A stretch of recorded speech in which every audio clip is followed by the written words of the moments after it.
Because to be honest, Bud, they got him at #1 pound for pound, him and Inoue, you know what I'm saying? And the way I see it, my boxing brain is the only person I can actually see got a chance to actually beat him is you. Yeah. You know what I mean? So I think that's when we'll kind of make it more like one of those moments. That's the fight that everybody want to see. Yeah. I want to do it. Do you respect him as like when he's like, yo, I'm on my last, I got a couple fights left. I'm at the end. I'm only trying to get mega fights. So, I don't know. Do you respect that? Or do you be like, nah? I understand it, but don't lie or cap to the net and make it seem like I had the opportunity to fight you and I didn't. I never did. You know what I'm saying? And then that one time that I did, we said, they called and we said, We never heard nothing else back about it. Yeah. So, right. I mean, I respect it though. I mean, get your money. You know what I'm saying? Do your thing. But don't be capping on the net. Acting like this, acting like... Fight fans, the young lion is back. Jaron "Boots" Ennis is calling out Terence Crawford, and he's not holding back.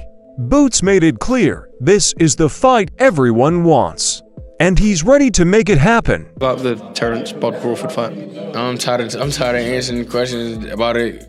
He already said millions of times that he not fighting me or looking my way, so I'm just tired of answering no questions, and if a fight happened, it happened. I wanted it to happen, but if not, He's clear about respecting Bud, especially knowing Crawford only has a few fights left and is chasing big money bouts.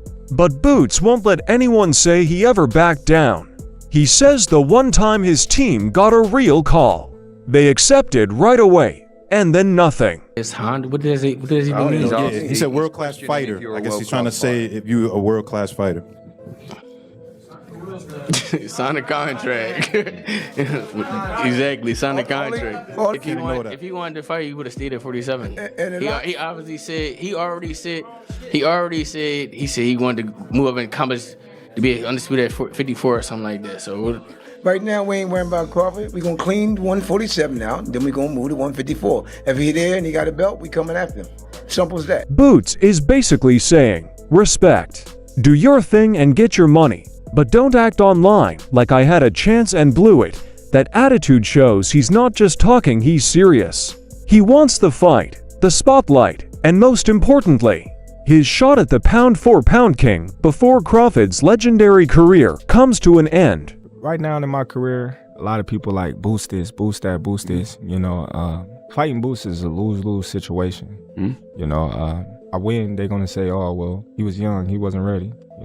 He was talented, he was skillful, but you got the experience over him. You got, so much more than this kid that never been tested before.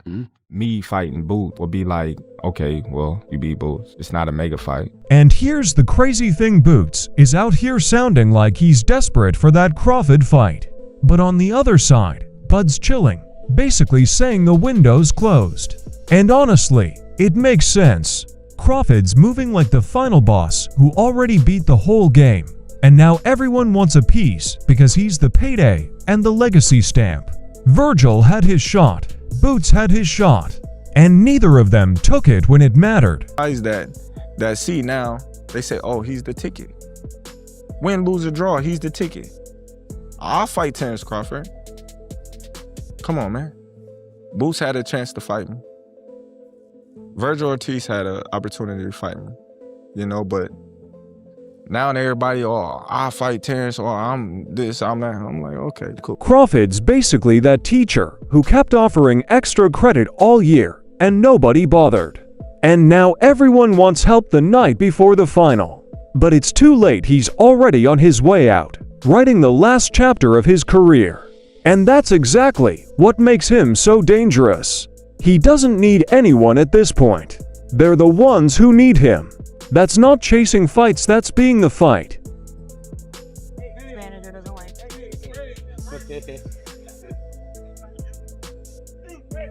Thought you wasn't gonna watch it.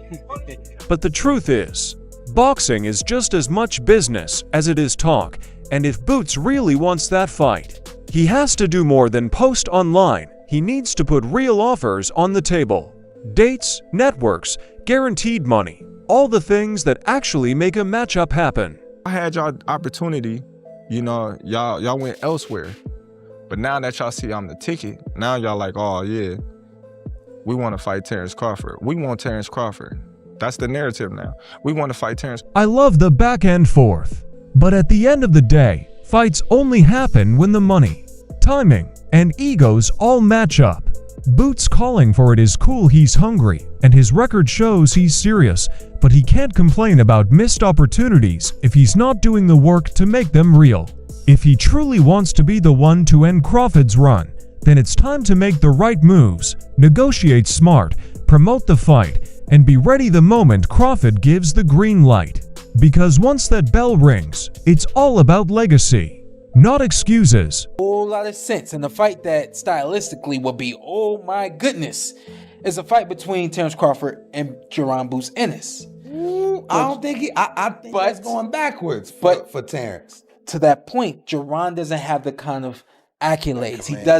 He doesn't sell to the mass and all these. So this fight was perfect timing for both these guys. Just when the talk between Crawford and Boots was starting to pick up, Tim Bradley jumped in out of nowhere like that uncle who shows up at a barbecue uninvited and heads straight for the food. He didn't just doubt Boots, he hit him with the classic "yeah, but who have you actually beaten?" It's basically like getting straight A's in middle school and acting like you're ready for Harvard. Bradley's not convinced at all. As Boots' fault. It's a different type. Like, you can be riding that wave. You've been getting all these knockouts of all these other different guys, but you've never been in the ring with an animal like Crawford. And when you get in there for the first time and you get hit upside your head, I would hate for him to get in this type of fight with. I get what Bradley means. Boots looks like a beast against the level of opponents he's been facing, but Crawford is a completely different world. It's like going from messing around with someone your size to suddenly taking a full power shot from a true killer. Bradley's basically saying Boots needs to face some real, experienced fighters first before he starts talking about taking on Crawford. Because jumping straight to Mount Bud is a whole new level. And he's a spectacular fighter. Boots is a spectacular fighter. I'm a fan. I'm a fan of Boots. I think he's next. But he needs to be tested. Boots can definitely work his way into that opportunity, but he still needs real experience, not just flashy moments. If he wants a fight with Crawford, he has to show he can handle tough, seasoned opponents and back up everything he's been saying. Until that happens, all we can do is watch the journey, give our opinions, and enjoy the show because boxing hasn't been this entertaining in a long time. Makes a lot of mistakes, shows a lot of inexperience, rushing in there, trying to go for the kill, leaving himself wide open, leaving himself exposed. There's a lot of things that come along with that. And guess what? When you get in the ring with a Crawford that knows how to use his feet, that knows how to move and let you come to him, and so on and so forth, guess what? He gonna set you up, he gonna lay a trap, and he gonna catch you, and he gonna... Bradley was busy shutting the door on Boots like he wasn't ready. And then Eddie Hearn jumped in saying he wants Boots versus Crawford next. And honestly, that kind of chaos is what makes boxing fun. Boots just delivered such a sharp performance that Eddie couldn't resist imagining the matchup already. It would be two of the slickest, meanest technicians in the sport, fighters who don't just aim to win, but to take you off the highlight reels completely. It's the type of matchup where one small mistake can flip everything and turn into a career-defining moment. Lure Crawford back after Canelo, do you think? Boots against Crawford is the best fight in boxing. Unbelievable fight. But look, he's got Canelo and, but I just, as a fan, for me, you got two of the best technicians. And admitted you'd pay big money to see if the young lion can actually take a bite out of the king before he retires. If Crawford's really on his last run, there's no time for warm-up, so go all in. Boots is the perfect mix, young, hungry, and bold enough to believe he can do what no one else has. This isn't just a fight, it's a generational clash. If it ever happens, the boxing world will hold its breath until the final bell. That's right. He's got incredible skills. He's got tremendous IQ. He's got great footwork. But he's also spiteful. And you look at fighters in the past that have got great skills, sometimes they haven't got devastating punch power. They're not trying to force a stoppage. They're not spiteful with it. He is. He's 34 wins with 30. just as Eddie Hearn was hyping Boots versus Crawford as the must-make fight. Blue Blood drops the receipts like a lawyer in the final courtroom scene. Crawford wanted the fight. The call was made, and he said, "Let's do it." But then Showtime's schedule got jam-packed, no dates, no progress, just a lot of "we'll see" and more excuses than a kid skipping homework. If that's true, Boots wasn't avoiding Crawford in the ring. He got blocked outside it by network scheduling. Training for your dream fight, only to hear, "Nah, Tank's got Saturday, Canelo's next month." You wait, that's not ducking. That's boxing politics at its finest. Is a realistic time to make Jaron Boots Ennis versus Terence Crawford.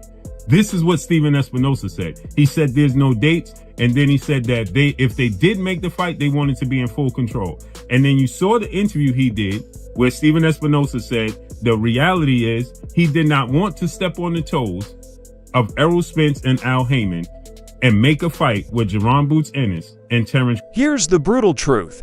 Crawford isn't running from anyone he's ready for the fight, while everyone else is fumbling their chance. That flips the story completely. You can't claim Bud avoided Boots when he literally said, "Line them up," and the offices replied, "Sorry, champ. Tank and Canelo have the calendar." Wild, right? Now we have to ask, did boxing politics, not the fighters, kill this super fight? Because if it had happened as planned, we'd already be debating the results, who got rocked, and how insane the rematch would be. Instead, we're stuck arguing over schedules, paperwork, and missed chances. Reality is, Jaron Ennis didn't force his team to make this fight and say, "Listen, Steven, I'm signed to you and Showtime. I'm not signed to the PBC and Al Heyman. You need to do what's best for my career and make this fight happen." And he didn't do that.